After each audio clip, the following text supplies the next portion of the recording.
I'm going to tell you how you can start a boxing, kickboxing, or Muay Thai gym in 6 easy steps. If you've ever thought about starting your own boxing gym, I've already made all the mistakes, so you don't have to. You might be thinking you can't start a boxing gym because of money or time constraints. I felt the same way. I'm going to tell you how I started my boxing gym while working a full-time job and without spending the recommended $50,000, $10,000, or even $1,000. We went from having nothing, borrowing space at a local community center, to moving into our very own permanent space, to now having to limit enrollment because we're full, which is a great problem to have, by the way. For me, it started in 2021 when I moved to a new town with no combat sports gyms, and I thought, this is crazy. How is there not even a single karate dojo?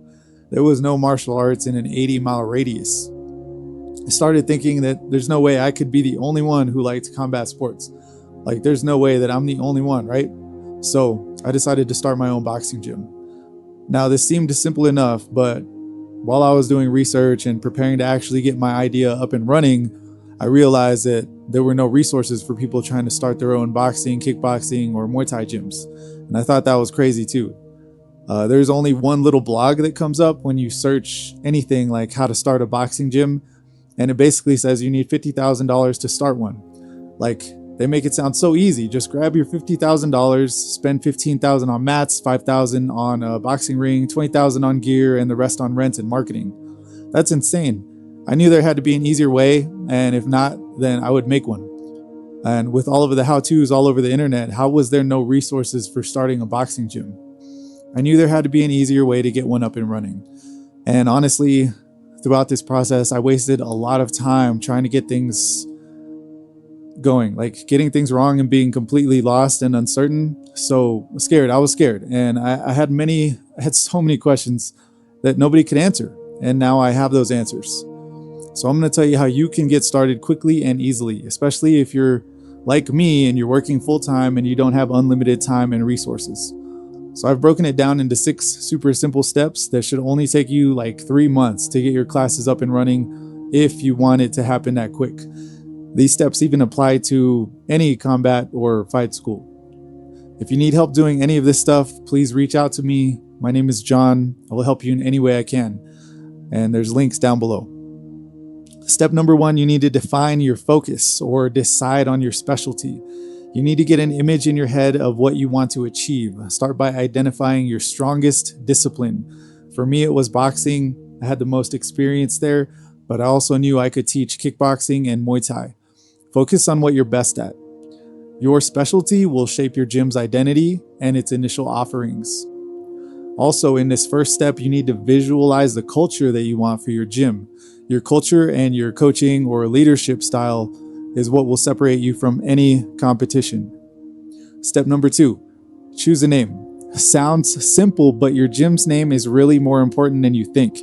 It's not just the birth of your dream and what makes your vision feel real and tangible, but once you have a name, it will give you clarity and focus. This turns your idea into something concrete and achievable, while serving as a critical tool for attracting students. Keep it simple, searchable, and concise. Remember, your goal is to get people in the door. Your name should appeal to everyone. There's only about 1% of the population who are even interested in combat sports, so don't alienate more people by coming up with a crazy gym name. You want to make it easy for people to Google things like boxing near me, kickboxing near me, or boxing gym, and have your gym's name appear in the search results. Not only should your gym's name come up, but there should be no question as to what your gym is. For my gym, I made the most searchable name for my area. I focused on visibility and SEO. When people Google boxing near me in my town, my gym comes up because my name couldn't be more clear and relevant. In my case, I live in Trinidad, Colorado, and I named my gym Trinidad Boxing Club. Simple, searchable, concise. While deciding, you will also need to do a quick domain and business name search to make sure you can eventually register this name without any issues. I actually have a whole video on this step alone if you want a more in-depth explanation. It's called How to Name and Brand Your Boxing Gym. Step number 3, start a social media page. Social media is free and it's effective. Start simple, pick one platform. I started with Instagram. Honestly, Facebook is probably best, but the reason I went with Instagram first was because I knew I would get too much traffic through Facebook and I was limited on time and space. This is something you should be considering, especially in the early stages, especially if you're still working your day job. This is where you'll post pictures and, more importantly, videos of your real classes and your real training, and this is how you will show people that it's a real thing and build interest. Step number 4, you need to create a simple landing page. A professional website isn't necessary right away, but you do need a basic landing page. You need something that people can click on when they see your name in the search results. Use free platforms to create a page with your contact info and class details.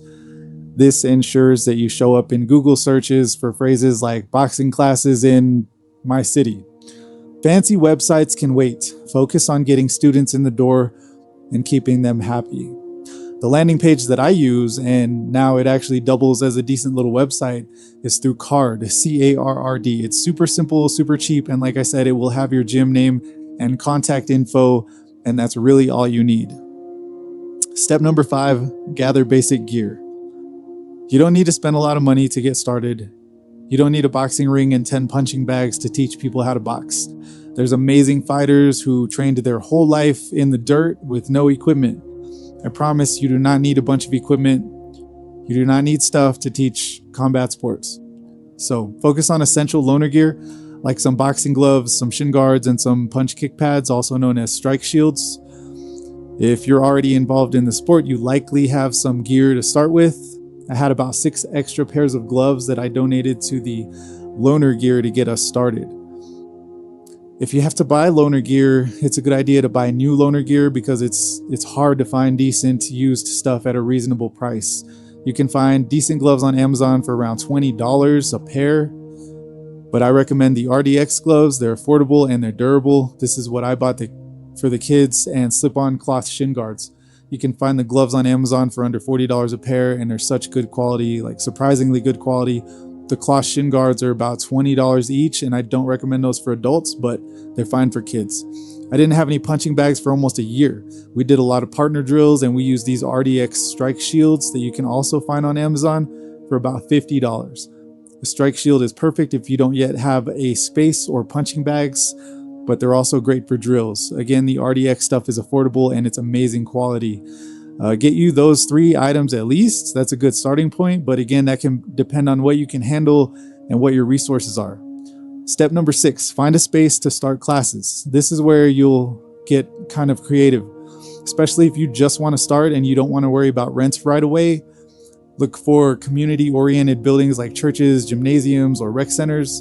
These places often have unused space and might let you host classes for free. Explain to them that you'll be holding some trial classes for people and they probably won't make you pay for the space. You should really try to use free space to start, but again, it depends on your resources. Remember, I learned all of this on a super tight budget, but I would choose a space that's in a more public type of setting, like a community center, and that's for your safety. These places usually have cameras, and you need to be careful anytime you're in a position of authority, especially around young people. Now, I shouldn't have to explain that. Another huge advantage of using a public or community space is that you will very likely be covered under their insurance, and this is perfect for starting out. And once you have a space, start your classes, start small. 1 to 2 classes per week is plenty. If you're balancing a full-time job, consider breaking classes into age groups and limiting class sizes to make things more manageable as you start. This is definitely something I had to learn the hard way. I limited my class sizes, especially for the younger kids, until I started getting volunteers in there to help out. I started with just 1 day of classes. It was Saturdays, and I had a class for 10 to 13-year-olds in the morning and an adult class, 14 and up, in the afternoon.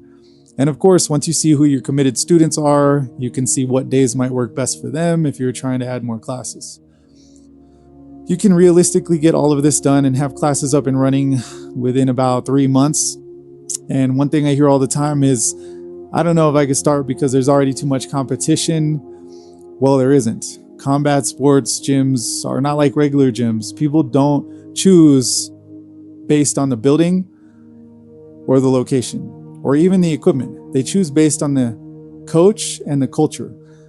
Even if there are 10 gyms in your area, there still aren't enough good options for people to train. Most gyms don't serve beginners well, they don't build real community, and they don't give people a place to actually want to show up to. The demand is bigger than it looks, it's just underserved. Now, I understand that nowadays people would rather stay on the couch watching Netflix and playing video games than train combat sports or martial arts, but I can't be the only one who is working on starting my own gym, so let me know if you are doing this too. If you need help doing any of this stuff, please reach out to me. My name is John, and I will help you in any way I can. There's links down below. If I can do it, you can do it.